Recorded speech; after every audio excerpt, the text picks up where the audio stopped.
মতিউর রহমানের কবর নিয়ে একটা জঘন্য মিথ্যা বানোয়াট কথা বাঙ্গমহলে প্রচলিত। সেটা হইতেছে পাকিস্তানিরা নাকি মতিউর রহমানকে কবর দিয়ে তার কবরের ফলকে লিখে রাখছিল, ইধার সো রাহা হয় এক গাদ্দার। বিএনপির অফিসিয়াল ফেসবুক পেজে এই কথা ছড়ানো হয়েছে। দেখেন কি লিখছে, পাকিস্তানে একটি কবরের উপরে লেখা ছিল ইধার সো রাহা হয় এক গাদ্দার।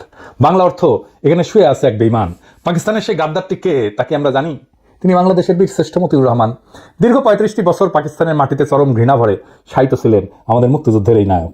2006 সালে তৎকালীন প্রধানমন্ত্রী বেগম খালেদা জিয়ার ঐকান্তিক প্রচেষ্টায় বীরশ্রেষ্ঠ মতিউর রহমানের দেহাবশেষ বাংলাদেশে ফিরিয়ে আনা হয় এবং পরিপূর্ণ মর্যাদায় দেশের মাটিতে দাফন করা হয়। বাংলাদেশে তার মৃতদেহ আসা পর্যন্ত খালেদা জিয়া এয়ারপোর্টে অপেক্ষা করছিলেন।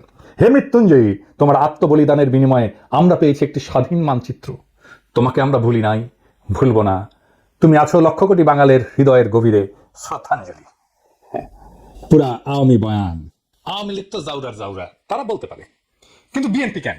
যে বিএনপি দাবি করে তারা মতিউর রহমানের মরদেহ বাংলাদেশে নিয়ে আসছে পাকিস্তান থেকে, তারা মতিউর রহমানের কবর দেখে নাই। ওখানে লেখা ছিল যেখানে গাদ্দার শুয়ে আছে, তাহলে অপমান করে কবর দিছিল পাকিস্তানিরা। মতিউর রহমানের কবরে আসলে কি লেখা ছিল? বিএনপি কি পাকিস্তানে গিয়ে দেখে এসেছে মতিউর রহমানের কবরে কি লেখা ছিল? যাওয়ার তো কথা, কারণ ডেড বডি নিয়ে আসার সময় তো গেছিল কেউ না কেউ। আর দেখে যদি বুঝতে না পারস, নাই জানস, তাহলে ডা মন করা মিথ্যা কথা সরাস কেন?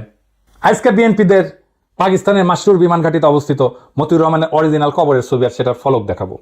দেখেন, সবাই দেখেন, মার্বেল পাথরের ফলকে যেটা লেখা আছে আরবিতে বিসমিল্লাহির রহমানির রহিম, এর নিচে লেখা নাম্বার 1, র্যাঙ্ক ফ্লাইট লেফটেন্যান্ট, নাম মতিউর রহমান, মৃত্যু তারিখ 20 আগস্ট 1971।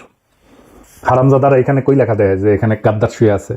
এখানে দেখেন সে কবরের ছবি, আর সে কবর তুলে বাংলাদেশে পাঠানো হচ্ছে তার ছবি। বিএনপি বিসমিল্লাহির রহমানির রহিম না বইলে বক্তৃতা শুরু করে না, কিন্তু বিসমিল্লাহির রহমানির রহিম যখন সামনে দেখে এটা পড়ে বুঝতে পারে না। মানে সব জায়গায় ডাহা মিথ্যা কথা না ছড়াইলে পেটের ভাত হজম হয় না।